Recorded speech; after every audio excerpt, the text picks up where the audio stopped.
Good evening, everybody. I welcome you all in today's webinar series for Web Platform for Dialogue. I'm Dr. Swati Chakraborty, platform moderator for Web Platform for Dialogue. This is a forum where we will going to share our thoughts, our views with a free flow nature, without any kind of prejudice, without any kind of criticism. So let's welcome for today's webinar series. And in this particular webinar series, I would like to welcome Dr. Professor Lakhvinder Singh from Korea. He is Director of Peace Program in the institute named Asia Institute in Seoul, South Korea. And today's topic is India-China ties at crossroads, where we can go from here. It's a very important topic for today's webinar series. And I really welcome Dr. Lakhvinder Singh for today's second day because we had a wonderful discussions on Korean Peninsular's peace building process and how India would actually do wonderful in terms of the international relations creation.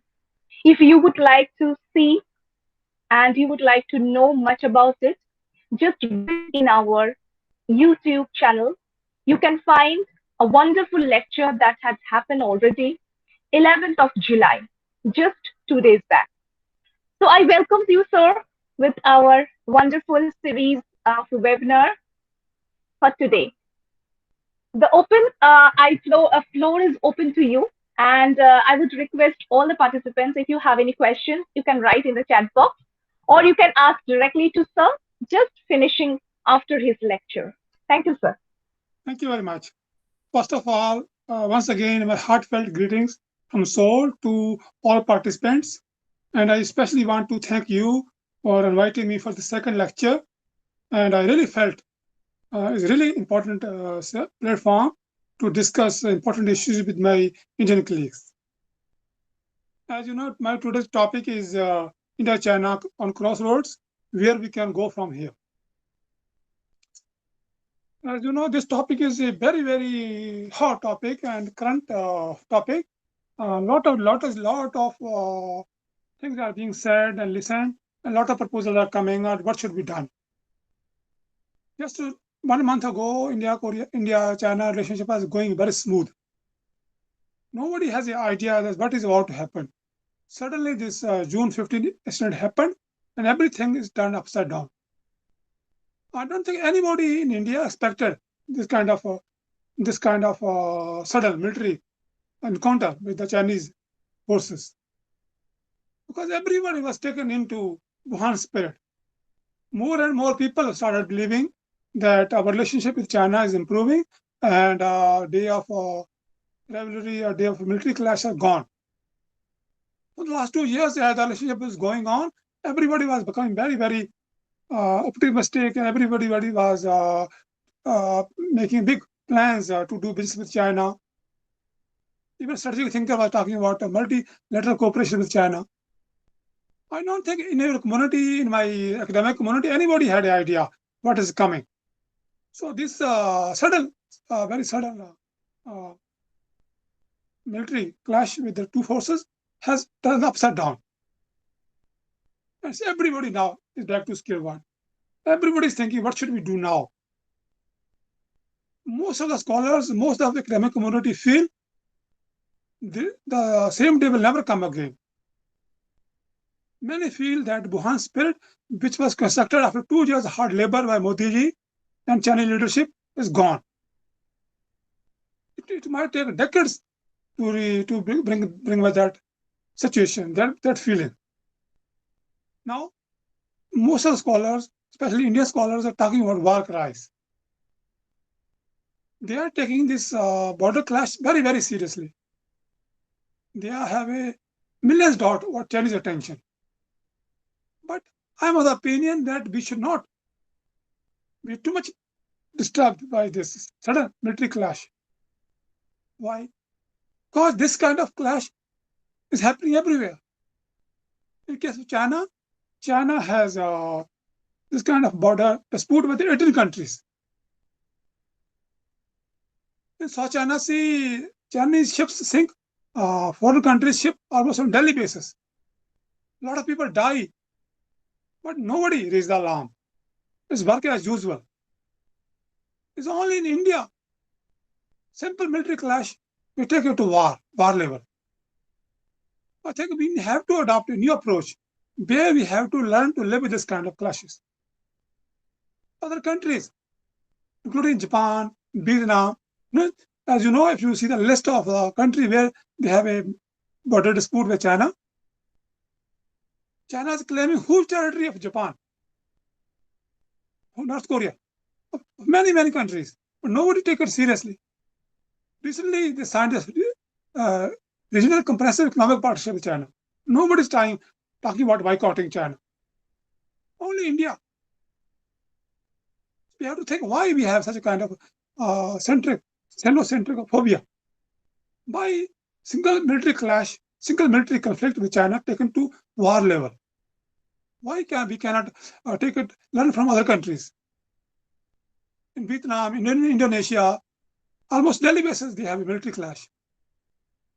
But nobody talk about war. Only in India. So we have to reframe our China policy in a systematic way, more pragmatic way. Until if we don't do it, we can hurt ourselves very seriously. We have to understand China, what China is doing, and then adopt our policy. So until we have a new framework, we simply cannot deal with a modern expanding China. And we are too much focused on our border clash with China. But the real concern is the Indian Ocean. As you know, China's economy is expanding. China has almost 5 trillion, 4.6 trillion international trade this year, in last year. But this trade is expected to grow further. As this trade grows further, Chinese Navy will be forced to protect trade ships, communication lines of Indian Ocean. So naturally, they will bring more warships, more submarines in Indian Ocean. So that will shift the balance of power. So, but no Indian strategic thinker is paying proper attention to what is happening in the Indian Ocean. But if you are really worried about China, we should be worried about China in the Indian Ocean. Himalayas are not buried. So power can happen with China only in Indian Ocean. Because why? Because China is bound to bring more and more ships to protect its merchant ships. The more they bring, the more the balance of power will shift. The more the balance of power shift, the more Indian army and the regional naval forces will force to confront China. As you know, even today, as we speak, there are more than 8 to 10 Chinese ships, bar ships in the Indian Ocean. In the not only Indian Ocean, but Bay of Bengal. But as this trade grows, my naval colleagues tells me that this number can grow up to 50 warships by 2025. Just imagine 50 warships surrounding Indian Ocean, not Indian Ocean, but India, in the Bay of Bengal, in Saudi Arabia, in the Arabian Sea, around our Indian borders. What we will do? But so far, we're not paying any attention. We're not building our navy. No. So if we really want to worry about China, we should worry about China's expanding naval forces in the Indian Ocean. But that nobody's doing it. And similarly, so much attention is given, so much energy is wasted about a small mountain. Pages after pages have been filled about Galvan Valley, how one mountain has given to China, how one river has gone to China. In the bigger scheme of things, this kind of small mountain doesn't matter much.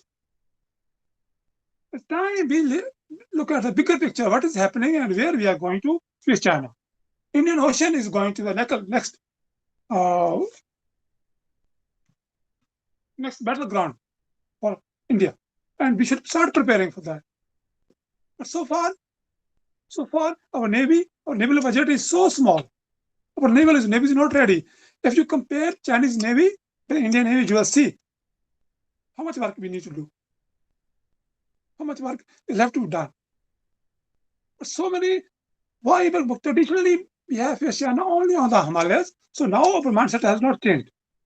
So we have to have an intelligent security review. Not just a traditional for governments, military generals who always think China will always come from the Himalayas. No. Real military threat is Navy, Chinese Navy.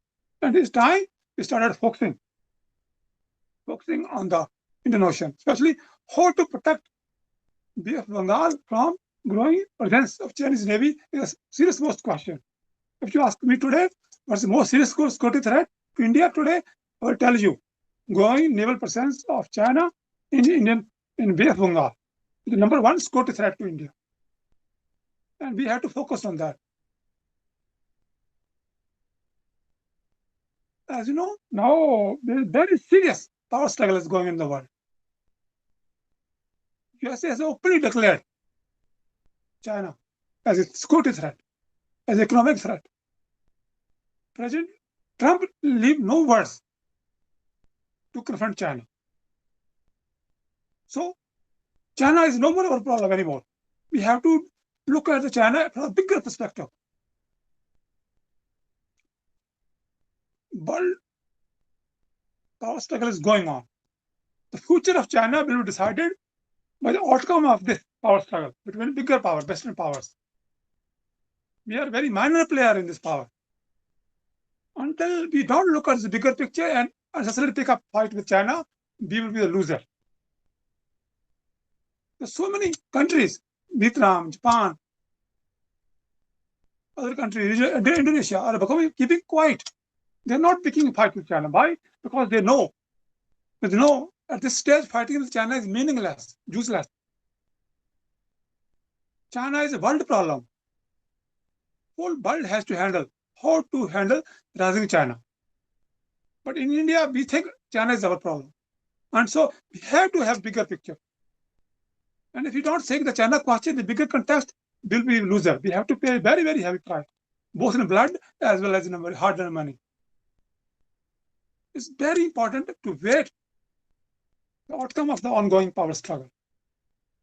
Western world is fully convinced now that the next war is going to be happen between China and West. And they are preparing and they are fixing their defenses. One way or the other, it will be decided. And my personal calculation is that within the next 5 years, we will know which side this war is going. So currently, today, we don't need to take any decision. We don't need to worry too much about the Galvan Valley, or the one mountain, two mountain. Let it be quiet. If China wins ongoing power struggle in the world, what is going to happen? China will have resources and power to draw the borderline of the entire Asia, not only India. But if it loses, then its borders will be pushed back 4,000 kilometers away. So current exchange of borders, exchange of mountains is meaningless. We have to have a bigger picture. We have to remain cool. We have to have a bigger perspective now. But so far, so many Indian strategic thinkers, so many military generals are crying war. No, it's not time to pick up a war with China. China is not our problem. China is a world problem. China is a world concern. And China's future will be decided at a much bigger level than us. So until we do something stupid, we can save our skin. We don't need to pick a fight with China. Many people are saying, oh, since war with China is inevitable, we should pick up USA. No, I don't think we can make any difference. The decline of USA is basically internal. The serious internal problem. US is being pushed out of Asia not because of reason. It's being pushed because of internal serious economic and social problems. And I don't think if we declare our support to USA, the internal issues which are weakening USA will be solved. So our weight is very limited. We cannot influence the ongoing debate. We cannot save the sinking USA ship. So what we do? We follow our own India first policy. There's nothing we can do to save USA sinking ship. Until USA people, American people rebuild their economy, rebuild their social system, rebuild their constitution, they cannot confront China. US's decline is happening for the last 20 years, not a new event. It's not started happening yesterday. This Western collapse, Western withdrawal is happening for last 20, 30 years. And there's nothing we can do. We are with two small countries, two small power to help. So many people say, oh, let's pick up USA and let's jump into the fray. No, there's not much. Even if we pick USA, there's no guarantee that USA will prevail. So we follow what we do. We follow our own India first policy. We protect our own country.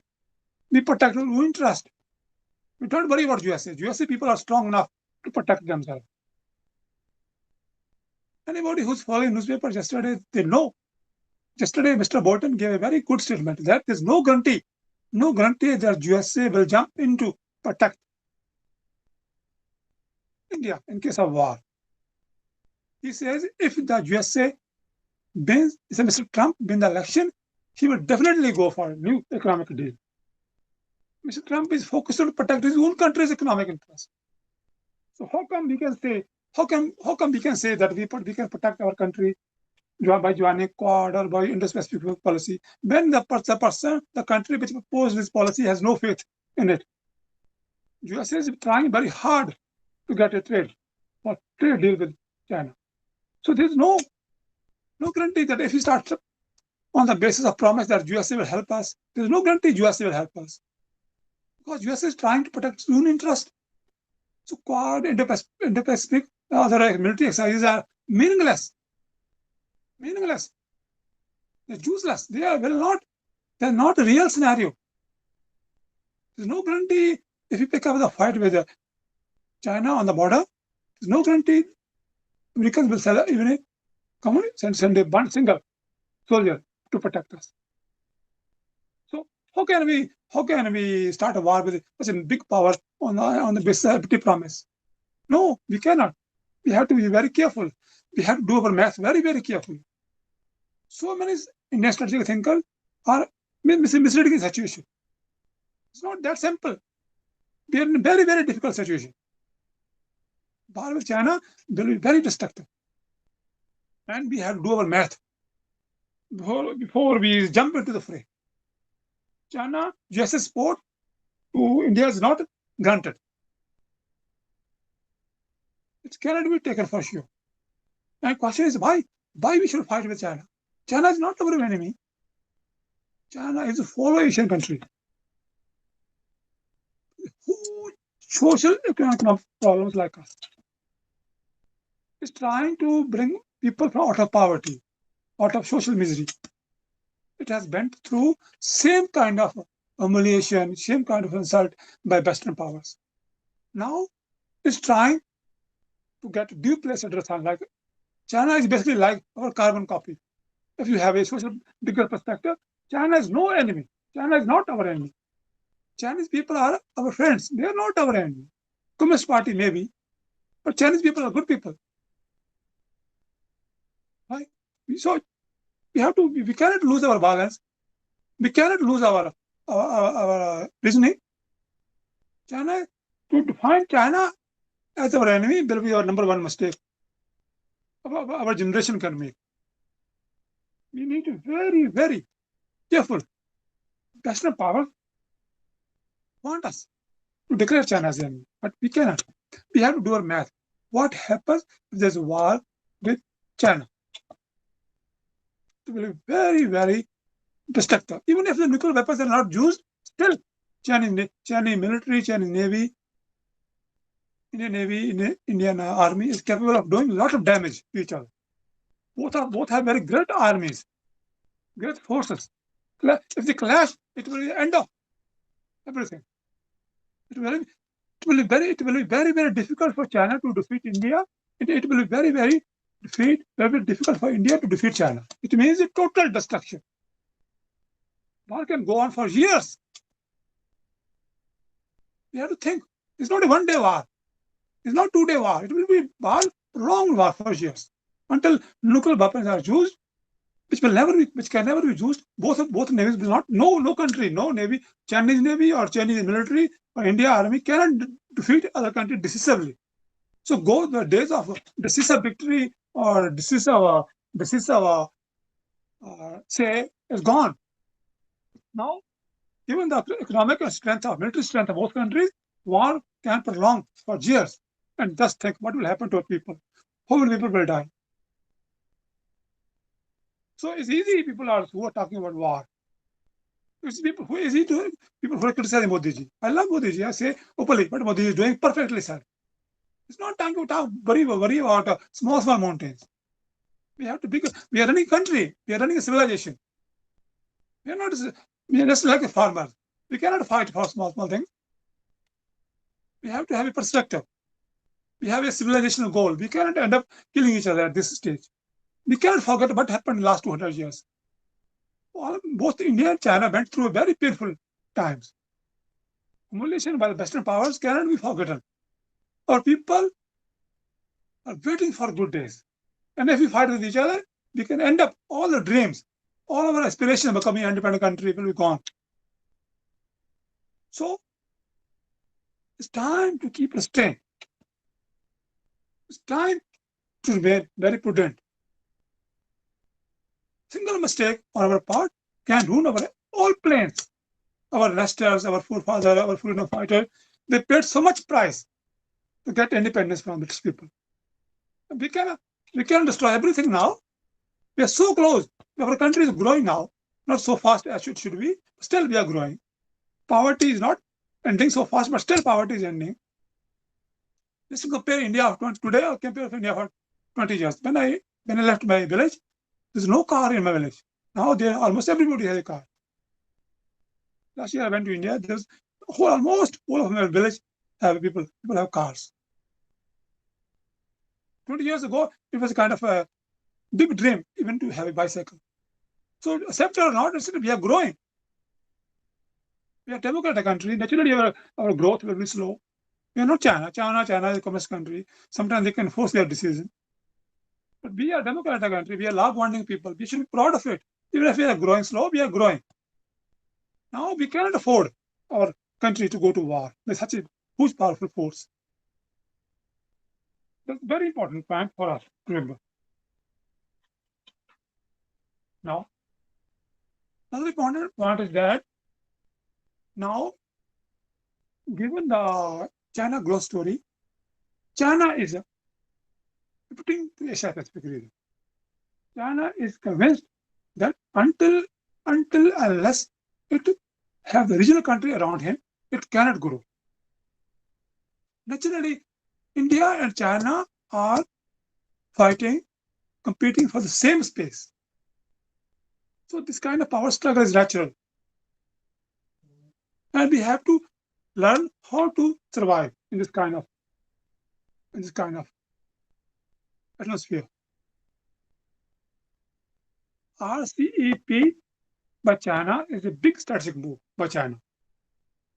Once it becomes operational, it will integrate the whole economic system into Chinese economic architecture.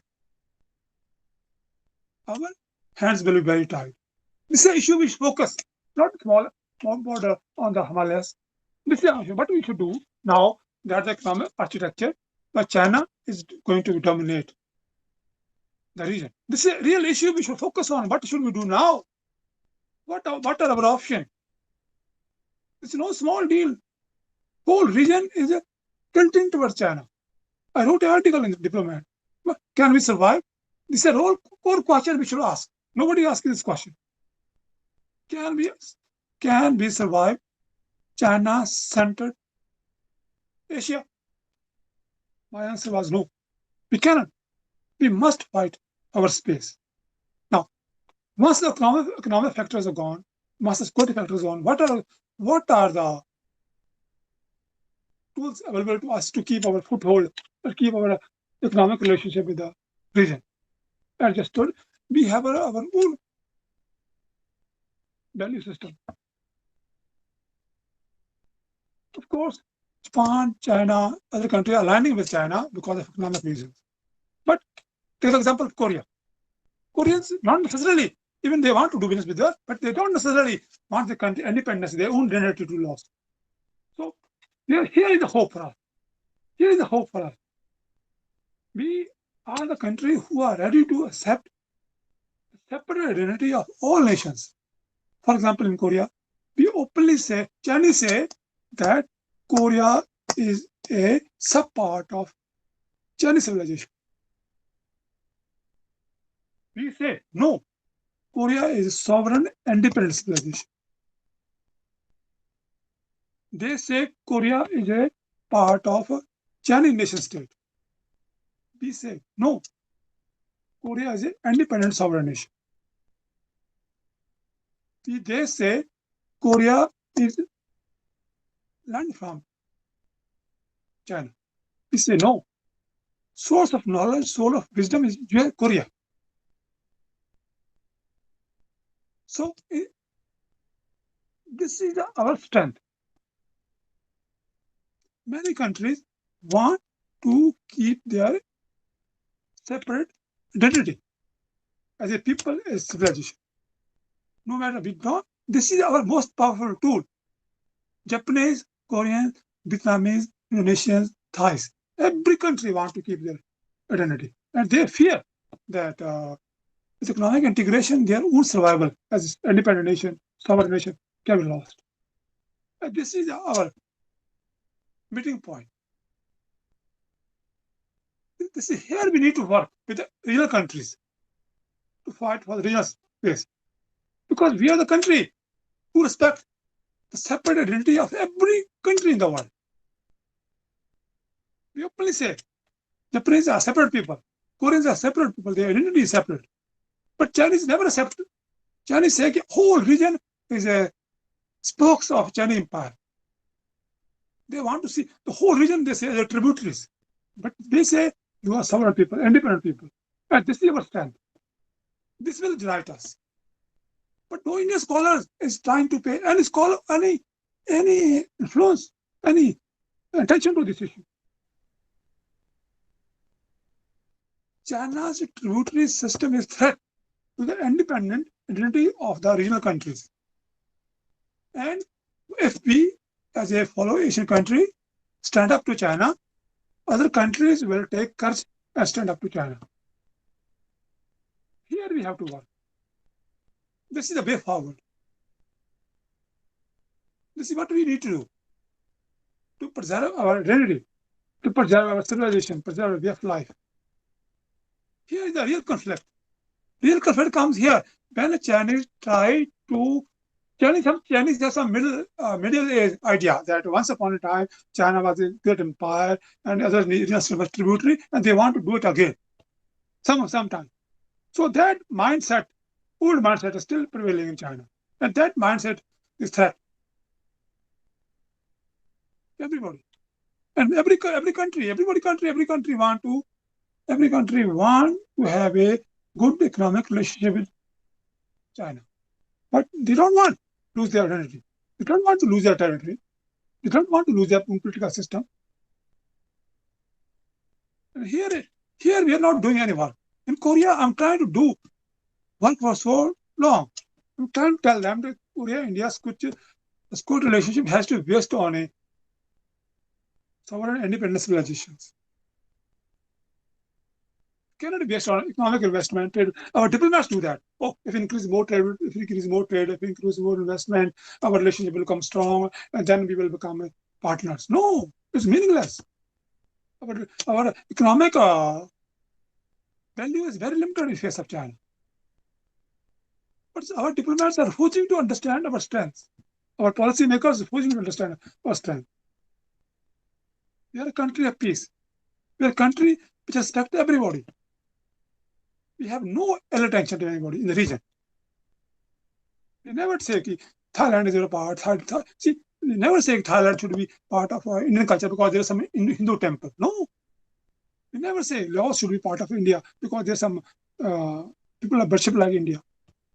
We accept their identity. We accept their separate country, separate culture, separate way of life. But Indian Chinese people, they say once they see something Chinese, oh yeah, once upon a time this country was part of China, so it should be now part of China. There's a historical. Chinese people are reading history very badly. There's a whole issue. Even in India, our border issue. That is why Chinese are reading history from old time. But nobody like it. Today is not old time. But we are reading history as it is now. And that is our strength.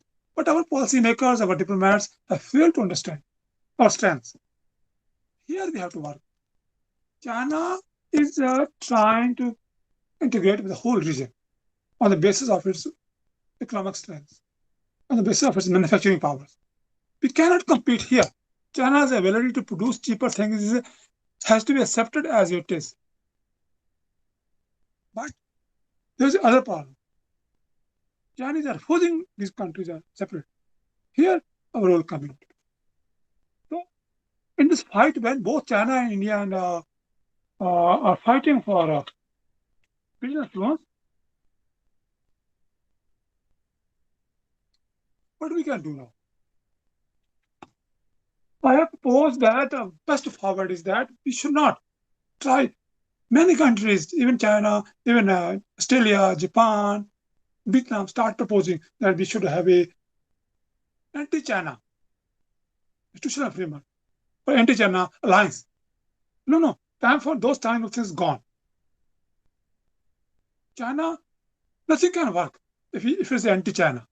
China is too deeply integrated into the regional powers, regional countries.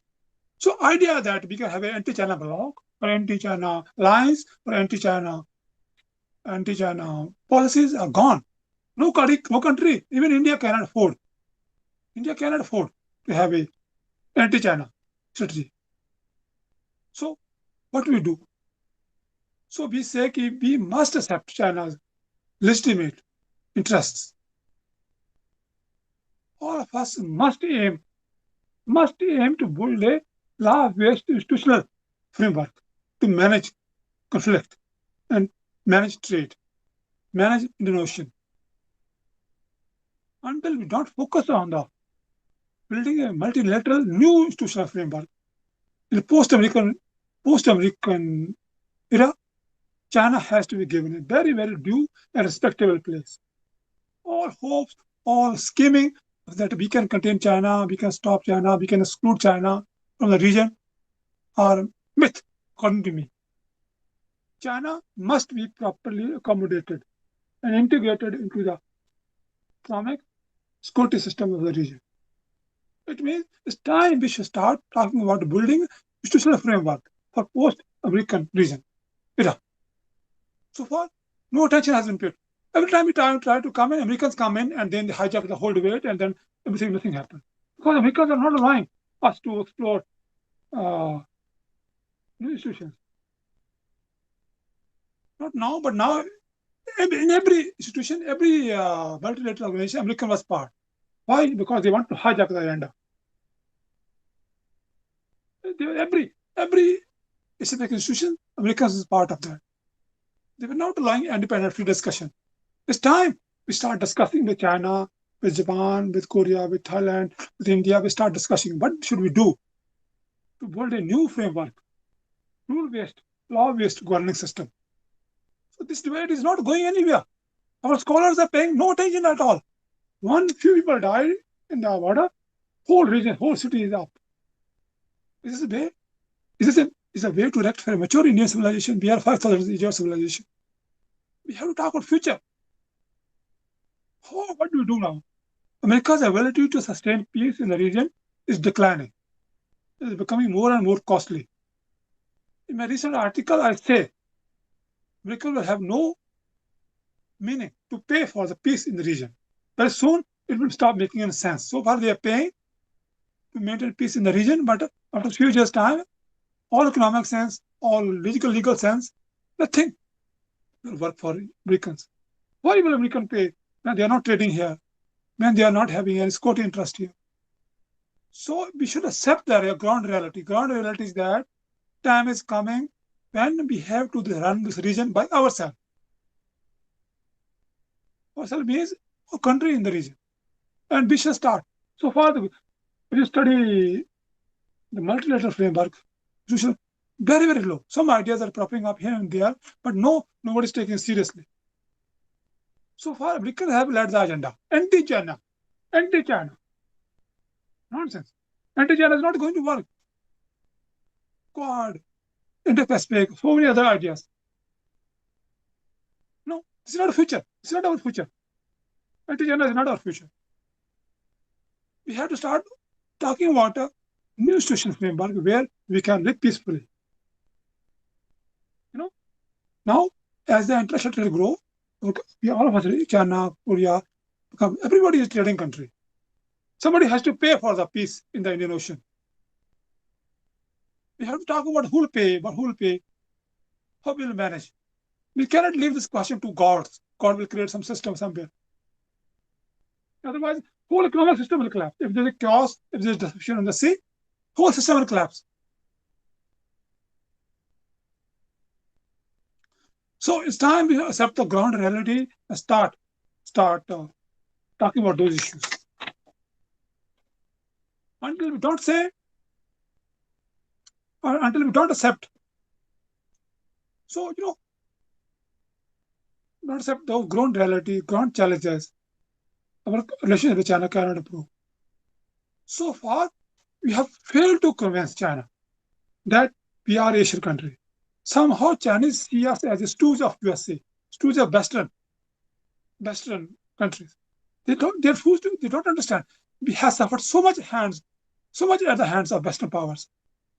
Our country was divided by Western powers. We're still fighting in Pakistan. Why? Because these people came and divided our country. And Western Chinese can't understand that. How can we support people who divided their country?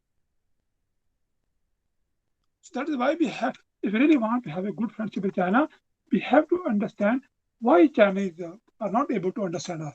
Because there are certain things which are doing so badly, so wrongly. Now, on the one side, we was talking about Wuhan spirit.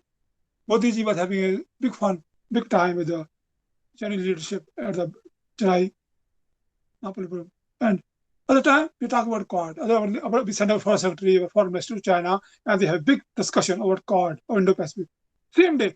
How can you do the same thing? How can you do those two things at the same time? Chinese are not able to understand. Chinese are very simplistic people. They don't understand how can you do two things same day. Chinese don't take our effort to develop ties with them sincerely. They don't. If you really want to if you really want to have a good relationship with China, Chinese have to trust us. This trust factor is not coming because our actions are not matching with our words. We hug them, and then we start talking about.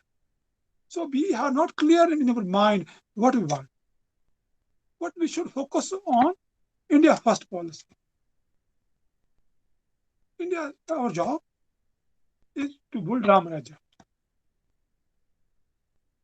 to build rich and prosperous nation. We have no enemy. Any war with any country is not good for us. So far, but Chinese don't understand this. How can we do it? So, even though the Wuhan spirit has been destroyed, but if our leadership is so insightful, we can still work on it. It's not too late. Chinese are not stupid. Chinese understand that fighting a war with China could be India will be very, very costly. And it can, like we have a civilization dream to build Ram Raja, we have also dream to build a rich, prosperous nation. Chinese also have a dream. They know that if they went to war with India, it will derail the whole project.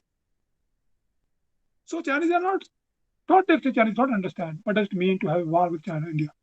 So Chinese understand. We should also understand. We should correlate our dreams, our civilization dreams. Just imagine how long we have. Last time we have our kingship, our own empire was 1,000 years ago. For the last 1,000 years, we are having poverty. As the Muslims and Mongols started attacking us, our countries, our richness was reduced, being looted for 1,000 years. Only in the books we are told we have a golden sparrow. Now, for the last 1,000 years, we are suffering. We have to stop that looting, that suffering of our people. How long we can live in poverty? Generation after generation, we have lived. We cannot afford war with China. So we have to rebuild our Wuhan spirit. We have to build. All these people who are talking about those, some Himalayas, some mountains are gone. We leave it to future. We leave it to the power struggle between two powers. If China prevails, China prevails. Let Chinese decide what they want. Then we can confront China when the time comes. Now focus on our own. We're not a strong country. So in the end, before I close up my lecture, I want to make four important points. Very important points. Foreign policy and military affairs of a nation cannot be hijacked by some emotional outbursts. This is point one. We are people of more than 100 billion people. We are not a small country. We cannot run our foreign policy based on some emotional responses. So we have a very pragmatic policy towards China. One point which I want to say that at this stage we must acknowledge India's acknowledge and comprehend China's rise. We must accept that China is a superior power. So far, we have failed to understand what does it actually mean. Most of our scholars who are writing articles, they don't do the groundwork. Most of the papers are run by emotions, like any bill data at all. There's no sound reasoning. Until we accept the reality that China is a superior economic and military power, but foreign policy will continue to suffer. We have to factor in China's modern health, modern economic and military might. Now, to we in India have a unnecessarily that we are a big country, so we should be treated equally with China. This is a civilizational question. Chinese have never treated us equally. They think they are different. Chinese are different but in Korea, here in India, we have a separate desire that China should treat us equally. We should never expect it because that is not their concept. That's not their idea. They think China is the center of the universe. So Chinese concept and Chinese thinking, there's nothing like equality. But we are insisting that we want equal treatment from China. But in Chinese mind, there's no concept of equality. Chinese thinks we are the center of the universe. China has never treated us equal. So we should remodel our demands from China. We should not insist that until China treats us as equal country, we should not deal with China. This equalitarian concept, the Western concept, not the Chinese concept. Until we don't think how the Chinese think, we cannot deal with Chinese. Chinese don't think in terms of this, in these terms. Their way of reasoning, their way of thinking is much different. As you know, China was not a Western colony. So most of the time, in most of the region, their Chinese thinking have survived. But unfortunately, our whole country was colonized by Western power. So our whole country is now thinking like Western powers. Equality, justice. Our ideas of equality, justice, law of one state is Western. But Chinese think still Asian. So when we start talking about equality of two powers, Chinese don't understand. So we have to remodel our strategy according to the way Chinese think. Until we don't do that, it will not work. Now, third most crucial point is that Chinese know if they want to be world power, they have to be world power. Because before that, they have to become Asian power. So Chinese are pivoting to Asia. The whole this Belt and Road concept is try to integrate the whole region into Chinese economic architecture. So how should we look at it? My conception is we should not feel threatened by it. We should accept it. But we should find a way out to preserve our interest and how we can prosper in this Chinese pivot system. If we define that China, the pivoting of Asia, is a threat to our economic and security, then we will end up in a very wrong direction. So This is a real challenge before us now. How does we accommodate China's new Asia pivoting policy? So far, we have failed to understand, failed to find it, failed to find. Now, last but not least, now this point is very important. Now, what is happening? We have a sudden small military confrontation with China. Now, who everyone is talking about decoupling with China. It's too late now. We cannot simply decouple our economy from Chinese economy. Chinese are coming to India more than 20 years now. Chinese IT companies started coming long time ago. Complete decoupling with Chinese economy is impossible and not desirable. Not become too late now. We like it or not, we cannot decouple China. China is our border. One way or the other, we will keep doing business with China. Our business is $100 billion. You think we have a business with China almost $100 billion per year? You think it's easy to stop all this business? And just think about how much it will impact our economy. It will, if we really try to boycott China, it will destroy almost everything.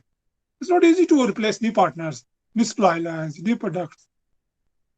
China is everywhere. China is integrated with Thailand, regional countries. Chinese product will come anyway.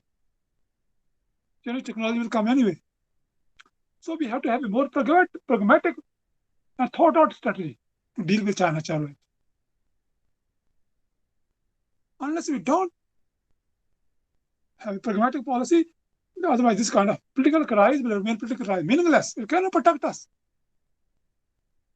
To that, we have to have a systematic, regional men of vision should sit down and think, oh, how can we survive? We should keep our mission in mind. Our mission is Ram Raja, to create a peace and prosperous nation for one and all. Everybody should live happy and dignified life. And that's not happening until we don't understand the situation we are in. Now, we demand so many things from China, but our economic strengths are not up to the mark. If we really want to confront China, we have to build our economy. We have to build our social system. We have to build our strength. We have to become richer and prosperous. Then we can talk to China with strength. That we don't do. We don't focus on building our nation. Then we want to have it. Man, Chinese are working very hard. Chinese are building their nation day and night and all. And we are not focusing on building our nation. And then we want to have a strong nation, strong equal relation with China. If we really want to have a strong nation with China, first we build our nation. So we should focus on building our economic strength, our military strength, our social strength. Then we talk to China. Until we don't do, Chinese will never respect us. To gain Chinese strength, we have to build our economy. To gain Chinese respect, we have to build our military. Chinese are watching us every day. What we are doing? So far, let's grow. How many people are? Over 800 million people have come out of poverty in China. What is our record? We are too slow. Competing with China is good, but we should compete with China in a good way, not a bad way. We should focus. We should learn from China. How can we end poverty? How can we end this social misery? How can we this so many evil problems in our country? Then we talk about fighting China. So time has come. We should have a bigger perspective. Bigger perspective, integrated with history, where we are. That's all I have to say. Thank you very much. Really a brainstorming session with Professor Singh. Thank you so much, first of all. Yes. And I really would like to start where Professor Singh actually ended up. That we should actually create a positive vibes, not to take up China as an enemy in a true way, but as a competitor. Enemy and competitor is totally different thing. If you are in a competition, that will give you the opportunity to uh, enlighten yourself, to make yourself actually capable enough to compete with the competitor. And if you think as an enemy, it will give the negative impact which will actually the not actually acceptable in a true way. So thank you so much for this wonderful positive note that we should build our nation first, not to just uh, not to just act as a emotionally fool, rather to compete with the China as a quote unquote enemy. So thank you so much, Professor Singh. Here Okay. we have a wonderful observation from Sri Toma Paul that can this war be controlled through mutual peace among the countries? So, sir, would you like to say something on this Say question? again, I couldn't understand the question. Say again. Can this warlike situation, it's not actual war, but a warlike situation between India and China be controlled through mutual peace among the countries? Can bar like suggestion what? Can be controlled. Yeah, yeah, of course. As I told you, uh, hope is that both India and China are mature civilizations, and both, I feel, both understand what it means to fight with each other. We have a civilizational dream, they have a civilizational dreams. They call it century formulation. They want to become a rich nation. They want to end poverty. We also want to build a new nation. So we have a mature political leadership in both sides. We people like us, everybody is not warmonger in our country. There are many, many good people. So I'm I'm speaking today. I'm not alone today. I'm talking to almost 1,000 people every day. There's so many good people who are talking about peace. No, only few people are talking about war. So this situation is not out of control. The situation can be reconciled because our imperative, peace imperative between two countries is very, very strong. Economic imperative, security imperative, people both are in favor of peace. Yes. So my answer is yes. That's right. That's right. That's right. I think absolutely, Sritama. That's a you actually answered your own question. That yes, of course, with the mutual peace and collaborations, more and more cultural sharing that is actually missing. What I felt, I was in China actually in 2017 in July. This particular time, I was in China in 2017 for 15 days. So it's a long time I've been there in Jinan University. And actually, the main problem with the Chinese people that uh, they are not able to understand English. That is one of a major issue when you are not actually able to understand the language, but with a facial expression, after spending 5 minutes in a shop, actually they won't able to understand the language, but with a facial expression, with a Yeah. body language, they would be very happy that I'm from India and I greeted them very well. So I think within 5-10 minutes spending with them, Yeah. they have entirely in a second thought that Indian people are good, at least. They're not harmful. So Yeah. I think that is very important thing I that want I whenever, want I want I want to share you with one personal experience. yes, When I was in Harvard, I was given a room. My roommate was Chinese. So what actually happened? It's a real incident. So we came in and this hello, hello, how you will shake hand. And he started touching me. That you're Indian, oh, yeah. He was feeling so happy. He said, I always read about you, your country in the books, but I have no chance to meet, huh? And they have very positive feeling, hey? For so long, yes, we has laughing, laughing, laughing, and touching body, because they have mythology, their books, their history talk about India. They have read so much about India, but they have no actual chance to meet us. Now we are meeting with each other. So there are common Korean, common Chinese don't hate Indian people. Believe me, there's no at all, no conflict at all in school here. actually, even sir, I would really like to continue with this that after spending 16 days altogether with a group of Chinese students from Jinan University, and they were the volunteering for us. So even we met a Chinese volunteer in Oh, London again, and she actually came to meet me and greet me, and with the food and lots of gifts from her oh, end. So in 2019, we again met. So it was a wonderful journey altogether. Even till now, we are connected and we are Yeah. sharing so many our observations regarding the whatever is happening in international aspects. So Yeah. I think the main problem is that with the power politics, Yes. and it entirely depends on the political views, nothing with the personal things or individual level. Indian Problem Chinese is that people our wouldn't have any policymakers are problem. problem with India is that our policymakers are not able or refusing to see the bigger picture. Yes, Bigger picture, there's no conflict. There's no inherent conflict between India and China. You know, absolutely. but so far our diplomats, our policymakers try to come up with quick solutions of small problems. You know, for example, Absolutely. Japan. In Japan, the Chinese are claiming the whole island. You know, but Japanese never say we want to kill you, we want to fight with. There's a simple diplomatic conflict going on. In Philippines also, they are claiming a whole area, but uh, no, they're trading. They signed RCP. Just can imagine. Just imagine situation.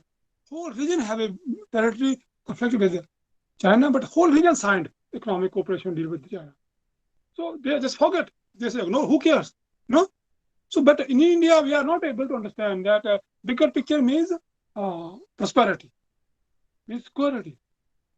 That thing, other things, small things get settled smoothly with the passage of time. Sometimes you don't have to overplay things. Yes. Absolutely, sir. So, I really would like to ask some of the questions from the participants. If anyone would like to ask something directly to sir regarding this Okay. particular today's session, so uh, it would be wonderful if you have any question, Meghna or someone else.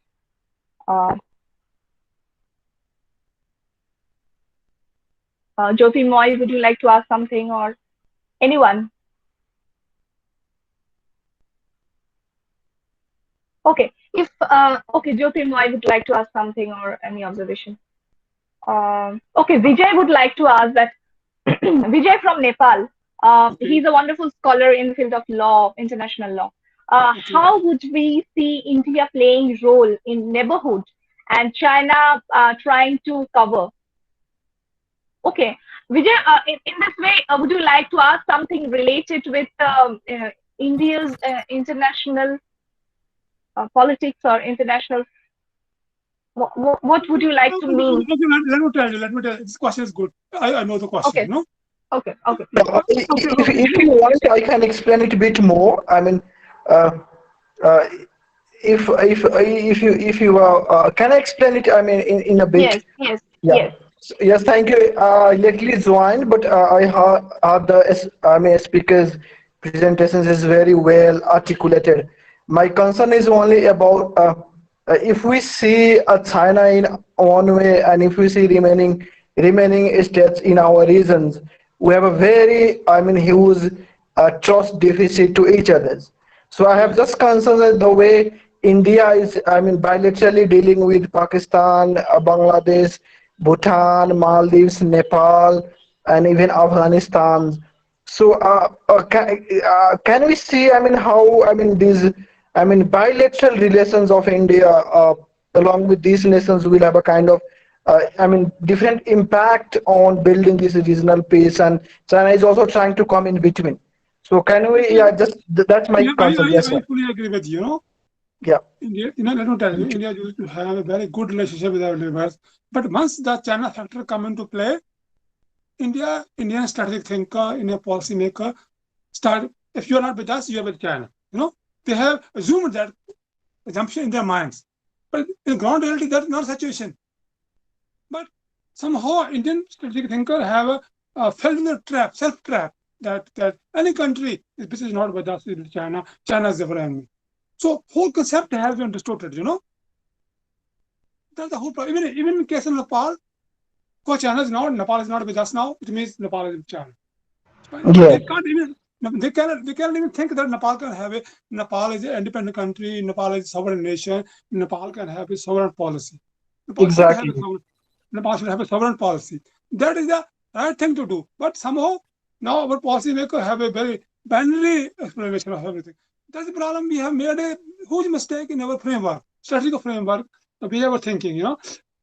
That's what True. men of vision, men of long-term strategic thinker should take over the current policymakers, no, policy making of India. They should see True. that we are a civilization. We are not a nation. We have bigger picture. No, we have bigger purpose to achieve. The bigger purpose is to build a new, rich and prosperous civilization, not just country, not just nation. And must be, and we don't see enemy, as I said in my presentation, we have no enemy. China is not our enemy. There is no inherent conflict because there is no value clash, basic value clash with China, basic value clash with any country. Chinese civilization is not at war with Indian civilization. No, there is no conflict at all. We can coexist. We can co-live. We can become co-prosperous. No. So my point is that the problem is happening because our policy makers are unnecessarily spinning it out of control. Now almost, I have no problem saying accepting it. We have a very bad relationship all over our neighbors. Many Koreans ask me this question: who's your friend now? I laugh, you. Then I say you. Then they laugh more loudly. Then they got the answer what they wanted to say. So they say, oh, which country is your friend now? Then I say, you are a friend. Then they laugh. They know where in situation we are. I'm hypocrite. Okay, I'm not in denial. Okay, I know what kind of what kind of mistakes my leaders, my politicians, my diplomats have made. But I'm not giving up. I'm here. I'm still alive. We will build a new nation. We build a nation which respect everybody, which love everybody. We have a dream. Still, some people who dare to see the dream. There still have people who dare to say build a new India. We love India. We love everybody. Bangladesh, Nepal, everybody is a part of our civilization. Everybody should live a dignified life. There's no enemy. There's no clash. Ultimately, everybody tries to build his nation. But once you start seeing him as the enemy, the problem starts. Here we have Nepal. Nepal, we had such a good relation for the last 70 years. Nepali people was a part of our army. They were fighting for us. Such a good brother relationship has inspired. My So heart beat. we have two more questions from Okay. Jyoti Moy that thank you for your talk over India-China relation and its direction. What is your opinion about the recent strategies taken by government of India towards China? So that is the strategy question. And number that is the last question for Parshuram Syal. That's sir, how do you perceive India as emerging power or big power during post-COVID-19 world order? Okay. Let me do the strategy part. Strategy, basically, as I said in my speech, I like Modi's strategy. Modi refused to get provoked, refused to get say China has occupied our territory. Maybe we don't know. I don't know. You don't know whether China has occupied our territory or not. But Modi said our country, China has not occupied. That is good strategy. No unnecessarily pick up fight. We can settle a border disputes with China, but strategy, a long-term strategy is peace with China. Long-term China, let China should be handled at world level. Let China is not our India is a low problem.